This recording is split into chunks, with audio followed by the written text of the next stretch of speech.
And we are back. Welcome to more Coding with a Shalsil, or something along those lines. Alright. Well,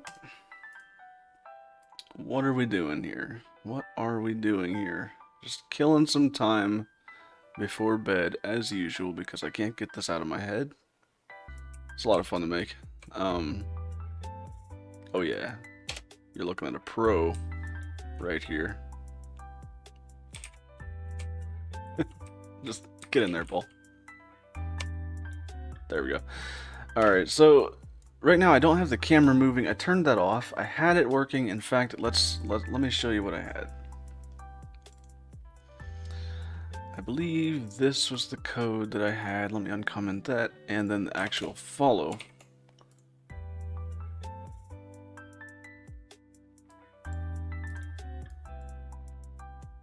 Okay, so yeah, so you can hold the right mouse button and like rotate it around, and it follows and everything works fine. I'm like, okay, so yeah, that's cool, right? But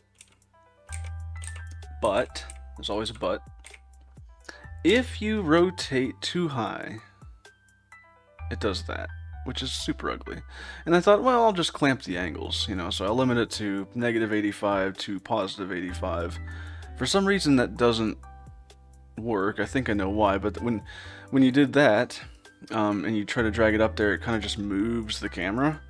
And long story short, that's because the rotate around doesn't keep the position, doesn't keep the distance. So if anything were to mess that up, now you're rotating around the point, you might not even be looking at the ball anymore. So yeah. And then this, of course, just translates based on the offset, which I don't like. I want to specifically move to a distance away from the ball based on the look direction. So I was in the middle of kind of like recoding that. Now, that's a little harder than it sounds, at least for me, because I have not coded much camera movement. I created a half VR game recently, but I didn't have to code camera movement for that. That was all handled by the Oculus platform SDK. So, if we want an orbit camera, then we have to make one ourselves these days. Now, so I'm going to spend some time just tweaking the camera, and oh yeah, so the putter thing. So this, I was working on this last night. I didn't quite get it working on stream, so I got it working today. The idea here is that some way or another, we will pick a place for the putter to be, and then we'll confirm that. Then we'll do something else to pull the putter back and like launch the ball, right? And I talked about I don't think I'm going to use actual collision physics with the putter. I feel like that leaves too much room for error. What I'd like to do is just simulate like a little force based on how much you pulled it back. I think that'll be a lot easier and it'll look great. Lock the camera when you start swinging. Yeah, that's for sure something to think about when we get to that point. Like maybe when you lock it, like the camera's locked to the I don't know. We'll see. Although I kind of like the idea of just putting the putter wherever, and then you define your camera angle. Because I feel like most golf games, they always have the projected line, like exactly where it's gonna go, or at least the general direction. Then they kind of give you like a hit this target to make it go straight type of thing. I would like this to be more like eyeball it and hope it goes where you want it to go. So I don't know if locking the camera would suit my needs, honestly. We'll see. It might.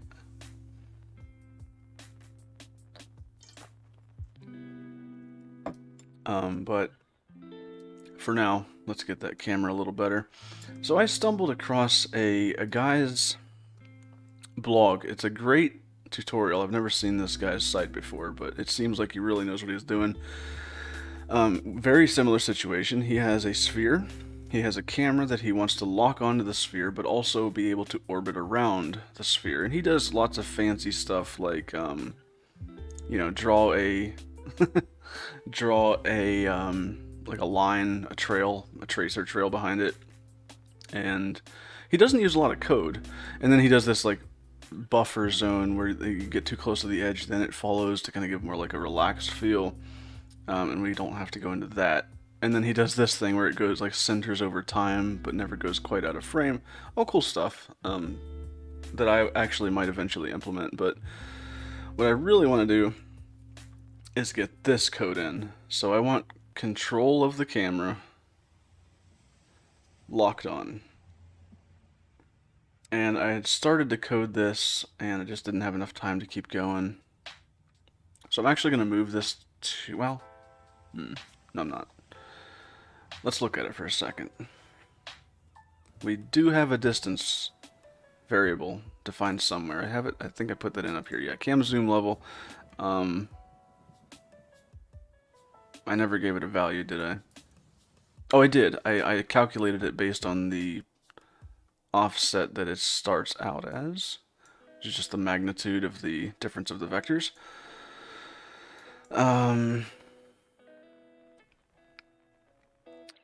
So this code can be commented. This is what I had before, along with the follow cam code, because all this will be done in one hit, pretty much. Now, well, it won't be, but we'll get back to that. So if we're holding down the right mouse button, I store the mouse movement axes in a vector2 struct, and I just check the absolute value. If either one of them is above a certain threshold epsilon, I guess, then I will I'll do a thing. So what he did is he stored the current rotation, I think. I think that's quaternion dot from Euler, and he gave it the camera that is supposed to follow the ball dot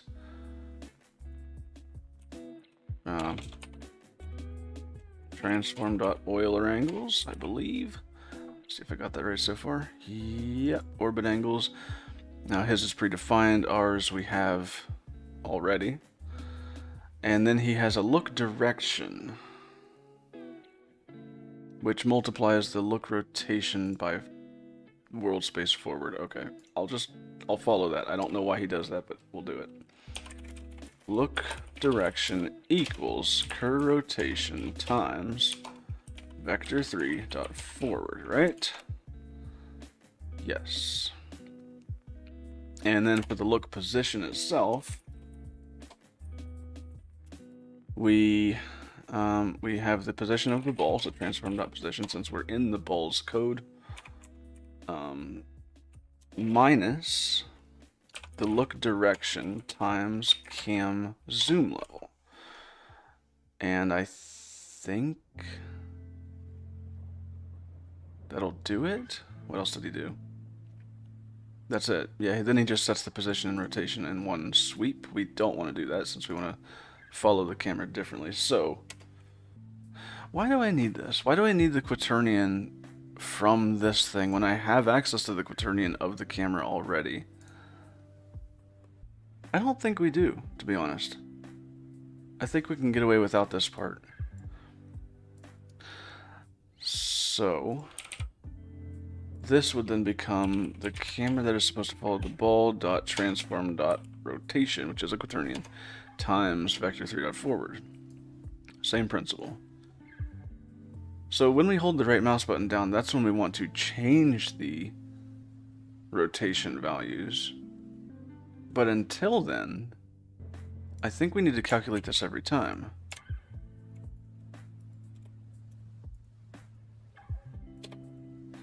So, move this below, actually. Old code stays above. So all that means to me then is, maybe we do want to call the camera that is supposed to follow the ball.transform.set position and rotation, actually. The position would be the look position, the rotation would be the... Well, you know what that would be, actually? That would be this. Nope, this goes at the top. So, yes, we get the current rotation from the camera itself, but if the right mouse button is held down, that's when we want to update it. So, if that has been updated, then we apply it to the camera. Otherwise, we're just constantly calculating this and moving it as we go. I have no idea if this will work. Let's find out. That's the fun part of Unity. Trigonometry and geometry and other complex math topics. Okay. Okay, we have a camera following the ball. How awesome is that? Now, if I were to go into my scene, don't need to go into my scene. If I were to select main camera and rotate its X value in some way, yes, we're staying locked onto the ball without even using that look at function or anything like that. So the Z value should, well, we don't need to do that. Let me set that back to 0. The Y value, yep. So we have a fully functional rotating camera. Now we just have to control it with the mouse axes. Okay. Well, that makes things simple. All we have to do here is curve rotation. How did he do it, actually? Alright, controlling the orbit. We're going to have to multiply it by unscaled delta time. Or just plain old delta time. But just in case I do time varies, I'll do unscaled times input. So, orbit angles, which is a vector 2, plus equals okay, hold on. What is input? Oh, that's a vector 2, of course. Wait.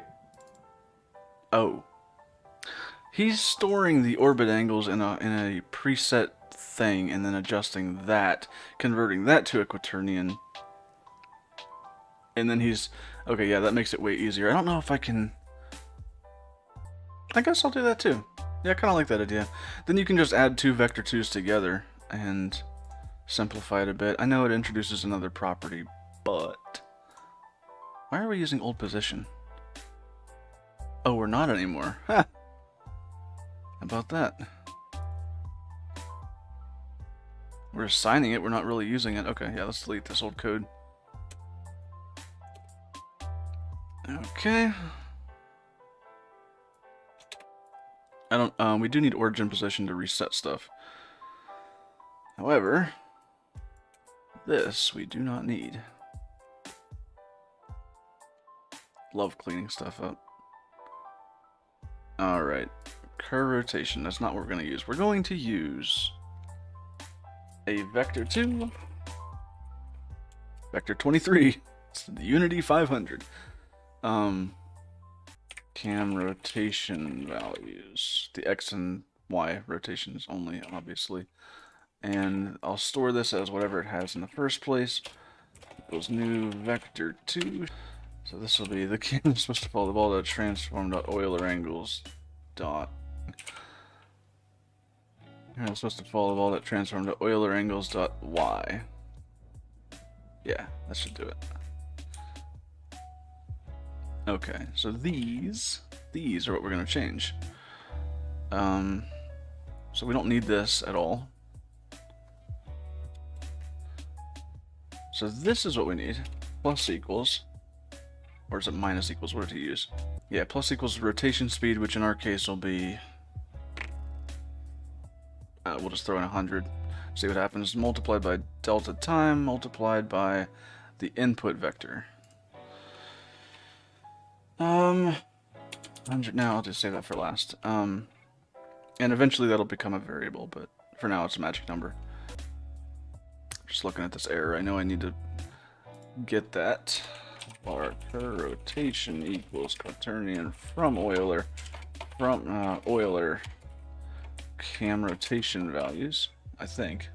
So basically mouse movement times time dot unscaled delta time times our speed, which is an arbitrary number at this moment, so we'll see. Okay, let's see if it blows up. Probably will. No compiler errors, that's a start. No runtime errors, okay. And we're It's doing something. I don't like whatever it thinks it's doing, though. I have the axes messed up for one thing. I think this needs to be more like 500. It's because we're multiplying it by the delta times something. I don't even know if I want to do that. That'll give us consistent speeds based independent of frame rate.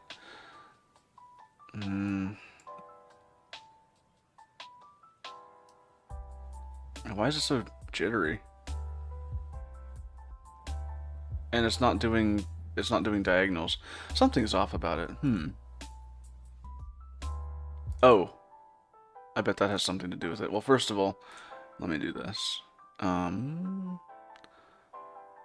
This needs to be Y. This needs to be X. And then this. There. Okay. I'm wondering why it only lets me do one axis at a time. I guess we'll find out here.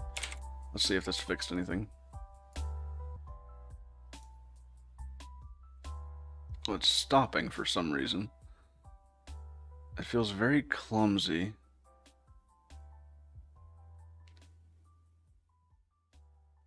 Yeah, something's kind of weird about it. Alright, forget the absolute check. We'll just straight up do it. I know this is going to work. So I'm just going to replace these with that again. And this should give us a smoother result. Of course, there's still some things that'll need tweaked. But I'm assuming this should just work.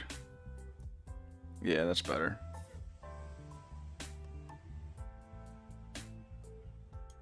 Now, I do want to flip the y-axis. Personal preference.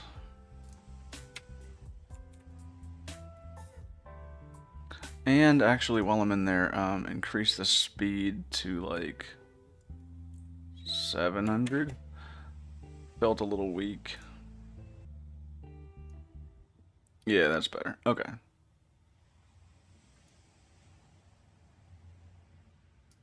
Cool. So yeah, we have a better camera now. Not sure what the absolute value is messing up things for, but it is what it is, I guess. There's something that bugs me. What I'm going to do here is times 3F for both of these guys. And then take this down to like 300. I have a feeling that'll be a little more smooth.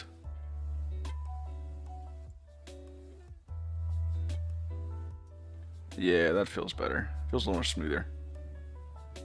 Okay. I guess that's the camera then. Oh, that's one thing I should do with the camera. Stop it from going upside down. So can I do that by simply limiting the rotation from -80 to +80? I feel like that'll be a thing. I think what I'm going to have to do is set the camera rotation values, which is just the vector 2, I know.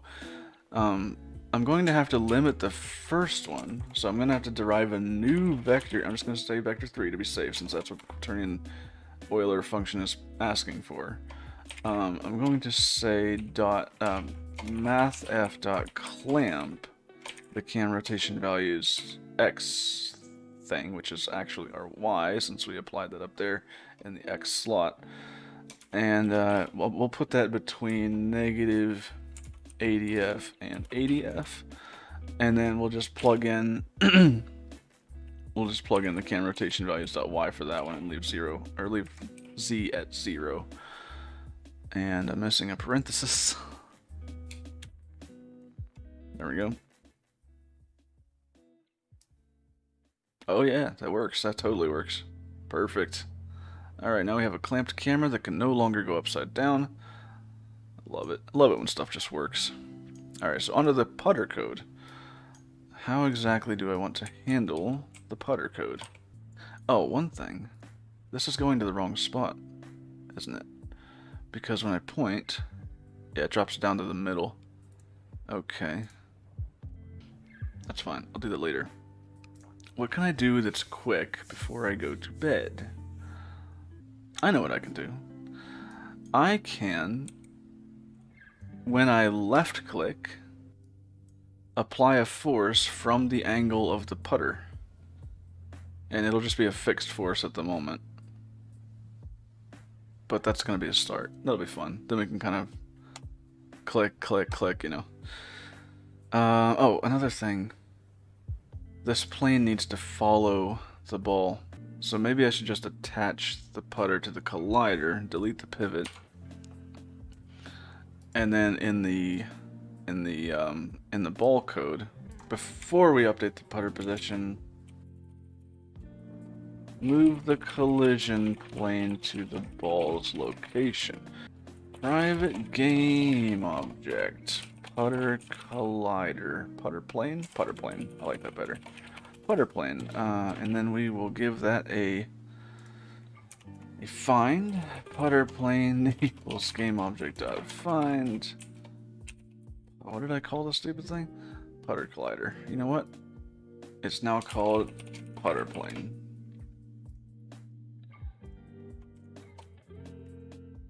Butter plane. Butter. Putter plane. Then we'll do this dot transform dot position equals new vector 3 because we don't want to no,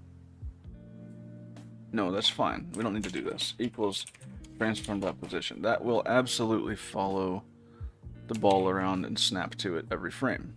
As long as we call this every frame, which we are. And let's see if that actually worked.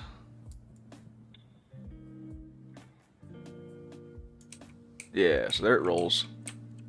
Rolling around. Now, to actually hit something when I do left click. So, let me move this into its own function because this is getting ugly. Private void handle controls, which we'll call every frame. And we'll move these into it. I don't think I even need this in here anymore since I can look that up in the physics page, but for now that's fine. Now, if input.getMouseButton0, which is left click,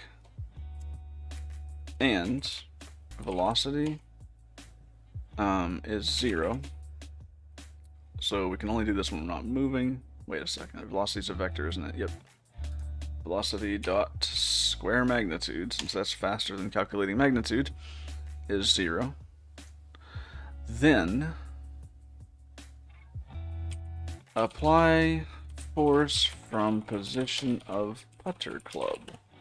Now, we know the position of the putter club, I believe, since we're storing it up here. So to do that, we need rb.apply add force, add force at position. I think all we have to do here is give it the position of the putter. So I might not even need to calculate anything. I need to look this function up real quick. Forget the at position. We need to just add force, regular old force. Use the force loop and all that. Vector 3 is actually transform.position minus putter.transform.position in parentheses, because we want to then normalize that, multiplied by a factor of, I don't know, what's our speed up here? So one frame of that speed's not going to do it. Speed is 1. So let's do 100. No, let's do 25. Hopefully that'll give us what we want. Let's find out.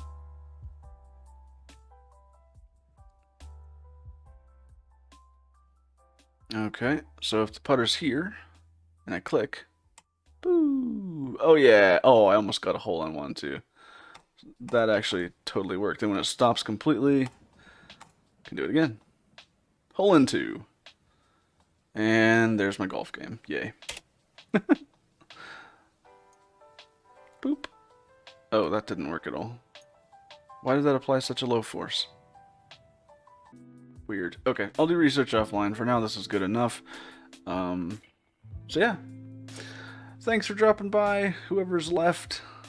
And we will catch you in the next one. Have a good night or good day, apparently, because some of y'all are from the other side of the world, and I'm sure you just love how I just said y'all there, because that's totally a thing everyone says.